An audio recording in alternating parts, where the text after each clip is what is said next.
Screen पे एक video देख रहे हैं। आखिरकार डीआरडीओ ने क्या हासिल कर लिया है जिसकी चर्चा चारों तरफ हो रही है। तो वहीं भारत अब बहुत ज्यादा शक्तिशाली क्यों बन रहा है और भारत ने और भी बड़े प्लान बनाकर रखे हुए हैं। अभी तो ये कहा जा रहा है कि भारत अब कुछ ऐसा कर रहा है कि दुश्मन चाहेगा भी तो भारत के हथियारों को ढूंढ कर निकालना ठीक वैसे ही हो जाएगा जैसे हजारों टन भूसे के ढेर से सुई ढूंढ कर निकालना और उसे मार गिराना। जानेंगे क्या कुछ चल रहा है। वैसे आपको बता दूं, भारत ने 24 दिसंबर 2025 को उड़ीसा में integrated test range missile testing facility से अग्नि पी नाम की एक medium range ballistic missile launch की। और उस समय कहा गया कि अरे ये कौन सा लॉन्च कर दिया, आजकल तो एक ऐसा सिस्टम है कि मोबाइल सिस्टम है, रोड मोबाइल सिस्टम है, यानी कुछ इस तरीके से बने रहते हैं व्हीकल जिसके अंदर छिपे हुए रहते हैं मिसाइल, और फिर वो गाड़ी कहीं भी जाती है और फिर वहां से मिसाइल अचानक से निकलती है और दग जाती है। आजकल तो मोबाइल सिस्टम पे चल रही है चीजें। तो भारत ने ये क्या परीक्षण किया है, लेकिन ये लोग भूल गए कि भारत बिना सोचे कुछ नहीं करता है। अमेरिकी थिंक टैंक है IISS, इनका कहना है कि भारत ने ना बहुत प्लान्ड तरीके से अग्नि प्राइम का परीक्षण भी किया और अग्नि प्राइम के इस मीडियम रेंज बैलिस्टिक मिसाइल का परीक्षण करके भारत ने अपने आप को सिक्योर कर लिया। अब ऐसी स्थिति होगी कि भारत अपने दुश्मन को कब कहां से निकल कर मारेगा दुश्मन को पता भी नहीं चलेगा। अब कैसे? तो इसके लिए अमेरिकी थिंक टैंक कहते हैं कि अगर आप देखें भारत को तो एक चीज नोटिस करना आप भारत के साथ, भारत एक तो बहुत तेजी से अपने रेलवे का विस्तार किए जा रहा है। भारत में पहले से भी रेलवे सिस्टम बहुत बड़े रेंज में फैला हुआ है, और अगर भारत की रेल माउंटेड मिसाइलें यानी वैसी मिसाइल जो रेल के अंदर रहे और अचानक से निकल के वार हो उसकी बात करें तो समझ लीजिए कि अभी भारत ने इसके स्टोरेज और रखरखाव की जरूरतों के हिसाब से कहीं न कहीं महाराष्ट्र के पुणे जिले में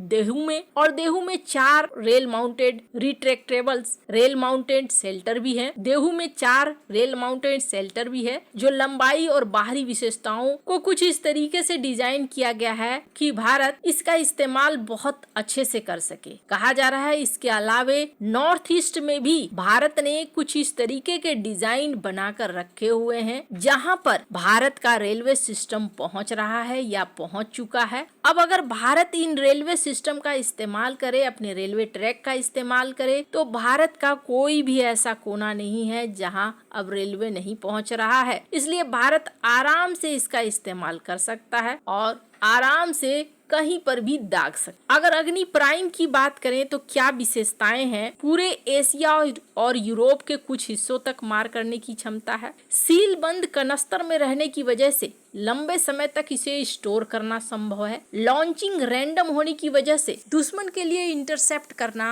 अत्यंत मुश्किल। पिन पॉइंट हमला करने की क्षमता है। अग्नि प्राइम भारत को ताकत देता है कि भारत सेकंड स्ट्राइक कर सके, और भारत के हजारों रेल के बीच में दुश्मन के लिए इसे खोजना लगभग नामुमकिन है। मिसाइल हवा में ही झुंड की तरफ बढ़ जाती है और एयर डिफेंस सिस्टम काम हो जाएंगे। अग्नि प्राइम चीन के भीतरी हिस्सों में भी भयानक तबाही मचाने में सक्षम है। वैसे तो कहा जाता है, कई एक्सपर्ट ऐसे हैं जो कहते हैं कि साल 2030 के बाद भारत और चाइना के बीच में संघर्ष हो सकता, और हो सकता है भारत को 3.5 फ्रंट, भारत को 3.5 फ्रंट पर युद्ध में उलझ। अब 3.5 फ्रंट कौन कौन सा है? 0.5 तो अपने घर के पास अंदर ही है, और बांग्लादेश, पाकिस्तान, चाइना, ये 3 फ्रंट हो सकते हैं। अब ऐसे में भारत के पास रेल से लॉन्च होने वाली मिसाइल का होना एक बहुत अच्छी बात है। ये दुश्मनों के खिलाफ हमें एक ऐसी क्षमता देती है जिससे हम उनके एयर डिफेंस को चकमा देते हुए हमला कर सकते। अब जहाँ तक बात इसकी है, उत्तर कोरिया ने भी रेल मिसाइल को लॉन्च करा था। जमीनी मिसाइलें बहुत अच्छी बात है, लेकिन ये मोबाइल लॉन्चर साइट्स बहुत अच्छे होते हैं, और रेल का तो ये ऐसा है कि पता ही कर पाना मुश्किल है। वहीं दूसरी तरफ अगर आप देखें तो भारत डिफेंस के सेक्टर में साल 2030 हो या फिर कभी भी हो उसकी तैयारी भी कर रहा है। स्क्रीन पर एक वीडियो देखा आपने, ये 3 फरवरी का वीडियो है। डीआरडीओ ने इस वीडियो को पोस्ट किया है, जिसमें कहा गया कि हमने रैमजेट इंजन का सफलतापूर्वक परीक्षण किया। अब इसका क्या मतलब है, इसको ऐसे समझिए आप, रैमजेट इंजन एक बहुत खास तरह का जेट इंजन है जो बहुत तेज गति से उड़ान के लिए बनाया जाता है। और सबसे अच्छी बात क्या है, जब हवा में कोई मिसाइल होती है तो इसे ईंधन की जरूरत होती है। ईंधन का भार अलग से रेंज को कम कर देता है, पर इसके साथ सबसे अच्छी बात यह है कि ये हवा से ऑक्सीजन लेता है, इसलिए रॉकेट की तरह इसे अपना ऑक्सीजन नहीं ढोना पड़ता है। ये बहुत ज्यादा दूर तक जा सकता है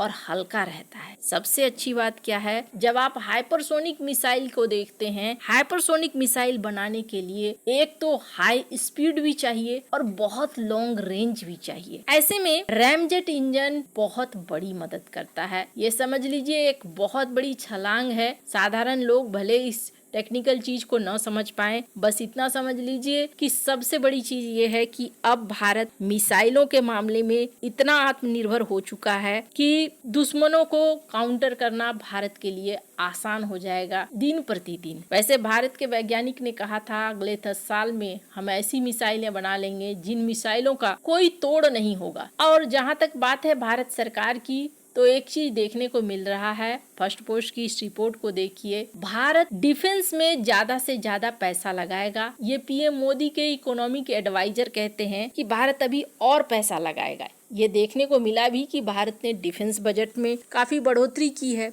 उसके बाद अमेरिका के साथ जैसे ही भारत की डील पक्की हुई है, भारत ने अब P-8I एयरक्राफ्ट, इसके अलावे इंजन के मामले को सॉर्ट आउट करना शुरू कर दिया है कि जितनी जल्दी हो सके उतनी जल्दी भारत को ये सारी चीज़ें मिलनी शुरू हो जानी चाहिए। भारत अपने डिफेंस सेक्टर को बहुत ज़्यादा मजबूत रखना चाहता है। वैसे तो ऑपरेशन सिंदूर के बाद दुनिया को भारत की ताकत दिखी है, लेकिन ये भी एक बहुत बड़ी सच्चाई है कि इस ताकत के साथ साथ जो दुश्मन देश हैं, जैसे कि अगर चाइना की बात करें तो चाइना इस युद्ध पर बहुत अच्छे से नज़र लगा कर बैठा था। वो इसके खिलाफ तैयारियों को भी करने की कोशिश करेगा कि भारत ने ये तीसरे देश के साथ युद्ध में ऐसा किया तो मेरे पास उसका क्या क्या तोड़ होना चाहिए।